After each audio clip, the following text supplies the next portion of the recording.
بسم اللہ الرحمن الرحیم۔ جو شخص طلب دنیا میں حد سے بڑھ کر کوشش کرتا ہے وہ محتاج ہو کر مرتا ہے، اور جو شخص اپنے آپ کو بڑا سمجھتا ہے وہ اللہ تعالیٰ کی بارگاہ میں حقیر و ذلیل ہوتا ہے۔ جو شخص اپنی قدر پر ٹھہرتا ہے لوگ اس کی عزت و تعظیم کرتے ہیں، اور جو شخص اپنی قدر سے آگے نکل جاتا ہے تو لوگ اسے ذلیل و حقیر سمجھتے ہیں۔ جو شخص لوگوں کے ساتھ صلح رکھنے پر خوش ہوتا ہے تو وہ ان کے شر و فتنوں سے محفوظ رہتا ہے۔ جو شخص اپنے علم کے ذریعے جہالت کے ساتھ مقابلہ اور لڑائی کرتا ہے وہ نہایت اعلیٰ درجے حاصل کرنے میں کامیاب ہو جاتا ہے۔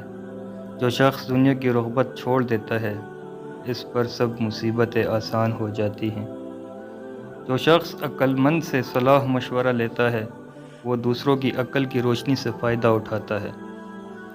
جو شخص لوگوں کے ساتھ نیک سلوک کرتا ہے اس کی شہرت اور ناموری دور دور تک پہنچ جاتی ہے، اور اس کا ذکر خیر ہر جگہ مذکور رہتا ہے۔ جو شخص آخرت کے عذاب کا خوف رکھتا ہے وہ برائیوں سے باز آ جاتا ہے۔